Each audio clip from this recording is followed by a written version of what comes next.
Kingdom morning. Moonlight Kingdom అని ఒక అందమైన రాజ్యముండేది. ఆ రాజ్యంలో ప్రతిరోజూ సంతోషంతో ప్రారంభమవుతుంది.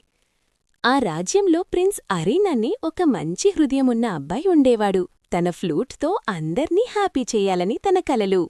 ఒక సాయంత్రం ప్రిన్స్ లేక్ దగ్గర ఫ్లూట్ ప్లే చేస్తుంటే ఒక అద్భుతం జరిగింది. వాటర్ నుండి ఒక చిన్న మ్యాజికల్ ఫిష్ బయటికి వచ్చింది. దాని పేరు ఆక్వా. ఆమె లేక్ గార్డియన్. కాని అకస్మాత్తుగా ఆకాశం అంధకారంగా మారింది. షాడో లార్డ్ అనే దుష్టశక్తి కనిపించింది. మీరు ప్రకృతిని మర్చిపోయారు అని గర్జించాడు. ఎందుకంటే ఆ లేక్ చాలా మురికిగా ఉంది. ప్రిన్స్కి సాయం చేయడానికి మీరా వచ్చింది. ఆమె నేచర్ని చాలా ప్రేమిస్తుంది.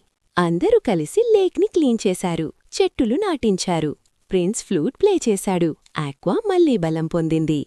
ఆక్వా మ్యాజికల్ సాంగ్ పాడింది. రాజ్యం మళ్లీ సంతోషంతో నిండింది. ప్రిన్స్ అర్థం చేసుకున్నాడు, ప్రకృతిని రక్షించడం మన బాధ్యత అని. నేచర్ని లవ్ చేస్తే మ్యాజిక్ మన లైఫ్లో ఉంటుంది.